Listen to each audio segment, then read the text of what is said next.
Sejam muito bem-vindos, pessoal. Vamos começar com mais uma aulinha nossa. E a gente começa com um assunto hoje, que é um assunto de extrema importância em relação a qualquer vestibular que vocês vão prestar aí no final do ano, que é a chamada estequiometria. A gente já viu mol, já falou das determinações de fórmulas, e agora a gente fala de um assunto que também é bastante tabu nessa parte de química aí, e ela é um assunto que ele exige de vocês também assim como eu já havia dito para Mol, né? Ele exige, tá, uma leitura muito atenta do enunciado, prestar atenção nos detalhes dos exercícios, fazer análises dimensionais, notações científicas. Então, é um assunto que, assim, a teoria ela nem é tão difícil, mas o desenvolvimento ou a operacionalização dos conceitos é que é a base ou a chave disso daqui. Então a gente começa a falar de estequiometria.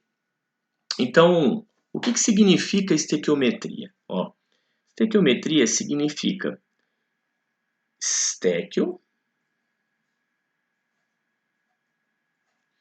significa elemento.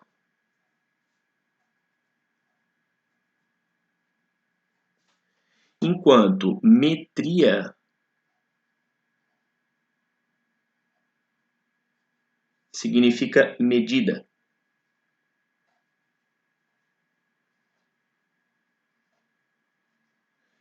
Então, medida do elemento, de maneira simples, que medida do elemento? Bom, a gente vai fazer ou vai quantificar quantidades de substâncias em uma reação química, tá? Então a gente vai fazer cálculos reacionais, ok? Bom, dito isso, a gente precisa dar algumas informações, tá, sobre como fazer esses cálculos. Esses cálculos nas reações químicas, eles vão ser guiados basicamente por algumas leis, as quais a gente precisa destrinchar a partir de agora para você entender de que maneira você vai efetuar os seus cálculos, beleza?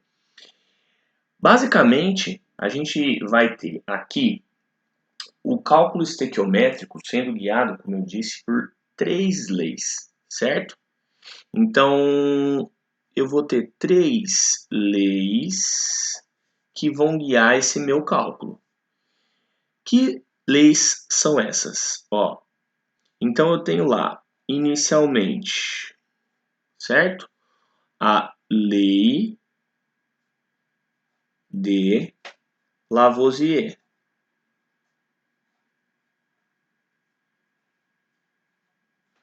Certo? Além da lei de Lavoisier, eu tenho a lei de Proust. Essas duas primeiras aqui a gente chama de leis ponderais, porque elas relacionam massa dos participantes. Mas tem uma terceira lei, que é a chamada lei volumétrica.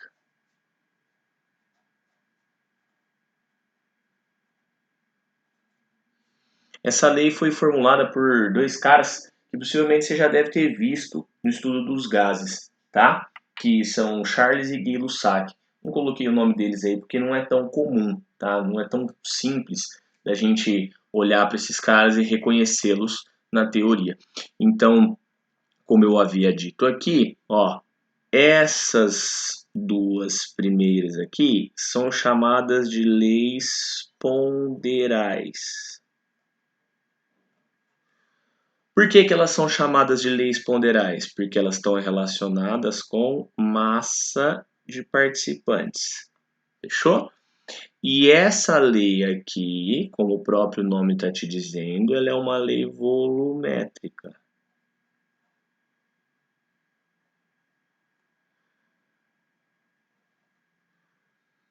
Bom, essa lei volumétrica ela relaciona volume. Acho que está meio óbvio para todo mundo isso daí, né? Dito isso, a gente precisa entender o mecanismo dessas leis e como a gente vai trabalhar com essas leis no nosso cálculo. Bom, vamos lá. Eu vou começar então falando agora sobre a primeira lei, que é a chamada lei de Lavoisier. Então, vamos lá, falar um pouquinho de lei de Lavoisier.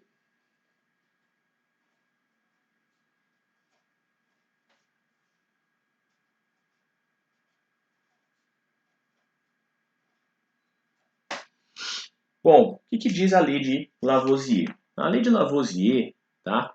Ela diz que numa reação química, a massa dos reagentes e dos produtos, se essa reação química for feita em sistema fechado, tá? Que essa massa é constante, ela não varia, tá?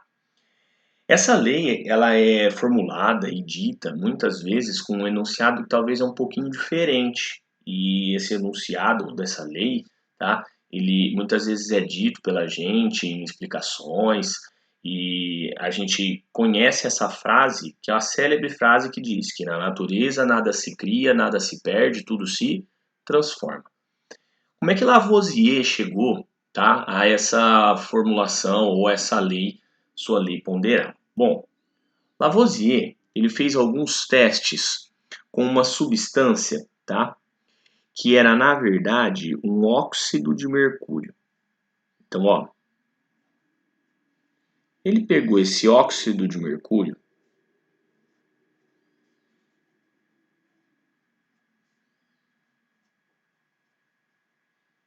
Importante citar que ele não sabia, tá, a fórmula do óxido de mercúrio. Essas leis foram formuladas antes que se conhecesse qualquer tipo de fórmula, tá?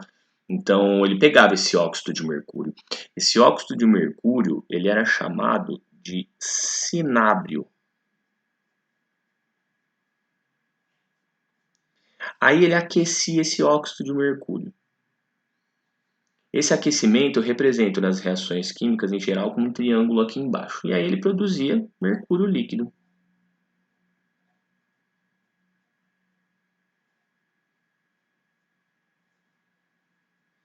Então, o óxido de mercúrio, que é o tal do cinábrio aí, ele era um pozinho vermelho bem vivo, tá? E o mercúrio líquido é o mercúrio do termômetro, com aquele aspecto que a gente conhece, tá? Aquele aspecto de metal líquido mesmo, beleza?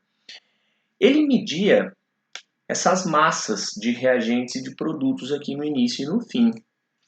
Então, o que ele fez aqui? Ele media a massa dos reagentes e media a massa dos produtos. Só que essa reação foi feita inicialmente, vou colocar aqui em sistema aberto. O que significa fazer essa reação em sistema aberto? Fazendo um frasco aberto. Então ele colocava o óxido de mercúrio num frasco, um potinho qualquer, aquecia, formava o mercúrio líquido, esse recipiente estava totalmente aberto e em contato com o meio externo, e aí ele media a massa dos reagentes e a massa dos produtos, tá? Baseado nisso, ele tirava seus resultados e tentava observar algumas coisas que estavam acontecendo ali. Bom, quando essa reação era feita em sistema aberto, ele percebia, tá, que o que acontecia era que tinha uma redução da massa.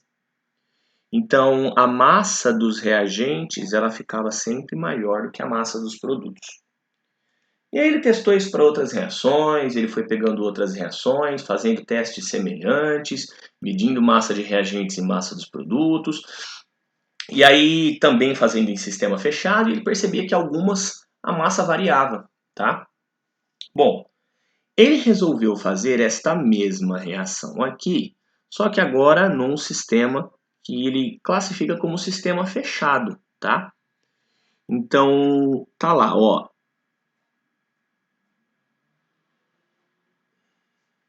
Ele pegou o mesmo óxido de mercúrio, ele continuava aquecendo esse óxido, certo? E aí ele formava, como a gente já sabe, o mercúrio líquido. Bom, aí ele resolveu fazer essa reação aqui, não mais em sistema aberto. Ele resolveu fazer essa reação aqui num sistema fechado. Aí você me pergunta, Estopa, o que você diz? O que você está querendo me dizer com sistema fechado?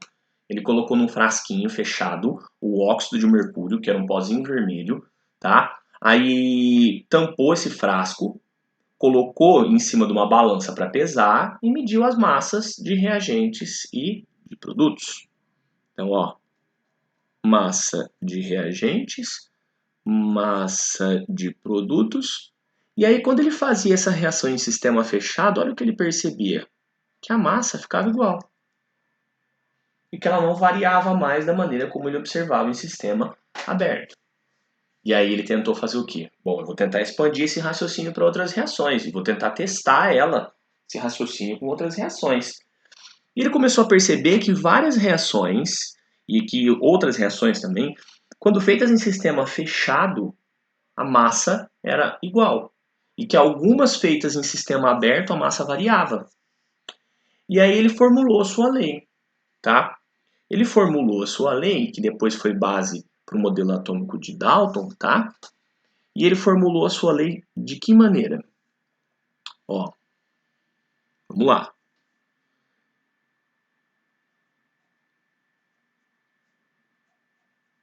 Para uma reação química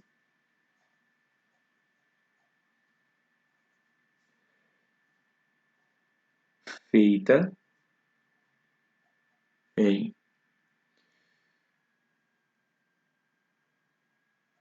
sistema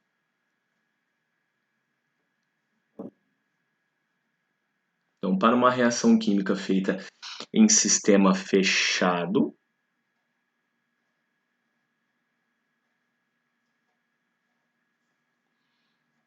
a massa dos reagentes é igual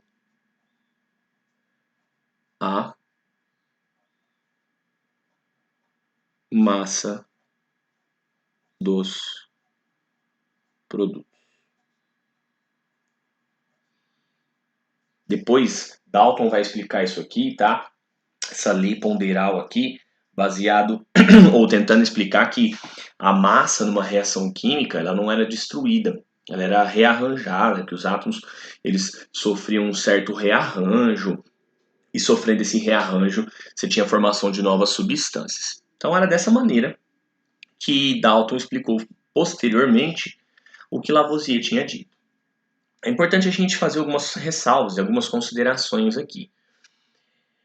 Para todos os cálculos que a gente vai fazer, ainda que o exercício não te diga que o sistema é fechado, você vai considerar as massas como sendo iguais, tá? Essa lei, ela nunca é contrariada, nunca, em hipótese alguma, tá?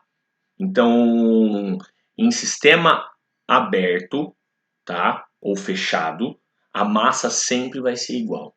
Ah, mas o exercício não me disse, não importa. Você vai considerar a massa como sendo igual. Porque é isso que acontece na realidade. E a gente, às vezes, consegue entender as variações de massa, tá? Quando a gente usa as fórmulas que a gente conhece.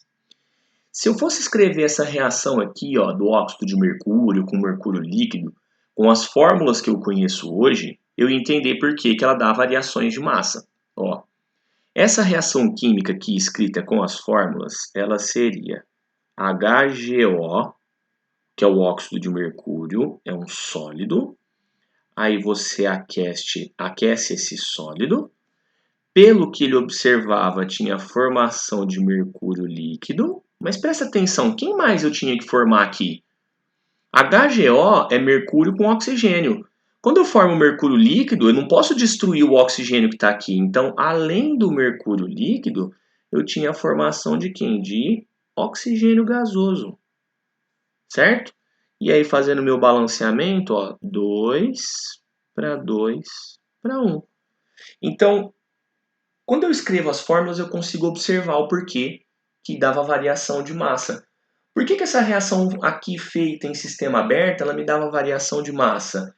Olha aqui, para você pesar uma substância, principalmente as que estão no estado gasoso, você tem que ter um certo cuidado, concorda? Por quê? Para eu pesar um gás, eu tenho que colocar o gás dentro do recipiente, pesar o recipiente antes, pesar o recipiente depois, e aí eu subtraio uma massa da outra, não é? Você não pode pesar um gás da mesma maneira que você pesa um líquido ou que você pesa um sólido. Porque o estado gasoso ele tem forma indefinida e ele tem volume indefinido. Então eu não consigo pesar o oxigênio que eu produzi aqui da mesma maneira que eu pesava o mercúrio e o óxido. Então este oxigênio aqui, ó, ele escapava para a atmosfera. E aí eu não conseguia pesar esse oxigênio, porque como o sistema era aberto, uma vez que o oxigênio escapou, foi embora. Eu não conseguia pesar ele na balança. Agora, quando eu faço isso num sistema fechado, eu vou confinar esse oxigênio dentro do sistema, porque o sistema está tampado. E aí, o que vai acontecer? Eu vou começar a pesar esse oxigênio aqui, tá? Então, as reações que dão variação de massa são as reações que tinham participantes gasosos, tá? Porque para eu pesar um gás eu tenho que ter um pouco de cuidado. Então essa lei aqui ela nunca é contrariada, tá? Ela nunca vai ser contrariada de maneira nenhuma. Alguns exercícios que às vezes aparecem em questões de vestibular, né? Então, ou às vezes aparecem na tarefa de vocês, tá? Por exemplo, quando você pega um comprimido efervescente, qualquer um antiácido estomacal, por exemplo, se você joga ele na água, você tem desprendimento de gás, não tem? Ele não é efervescente. O que acontece? Teve desprendimento de gás, então o gás está onde? Está no produto. Se você pesar as massas no início e no fim, você vai ver que as massas não dão iguais. Porque quando você dissolve um comprimido, tá? Num copo com água, seu sistema está aberto, não é? Então, se o seu sistema está aberto, o gás que você produz ele vai para a atmosfera. E a massa, obviamente, não vai dar a mesma. Mas aquela massa foi destruída? Não. Ela virou gás que dispersou para a atmosfera. Então, você tem que tomar cuidado quando o exercício está te falando de um sistema fechado ou de um sistema aberto. Tá? No sistema fechado, eu consigo garantir para você que as massas vão ser sempre iguais. Mas no sistema aberto eu já não consigo. Principalmente se eu tiver um participante gasoso. Beleza? Então tem que ter muito cuidado com isso. Tá? Quando você está lidando com sistemas abertos e quando você está lidando com sistemas que são fechados. Tá? Então, sempre, tá? A gente vai considerar isso aqui. Massa dos reagentes exatamente igual à massa dos produtos, tá? Então essa é a nossa primeira lei, é a primeira lei que a gente vai discorrer aqui para falar dessa parte. Primeira lei ponderal, tá? Eu vou interromper por aqui e vou voltar já para a gente falar da lei de Proust, tá? Então a gente se vê em instantes.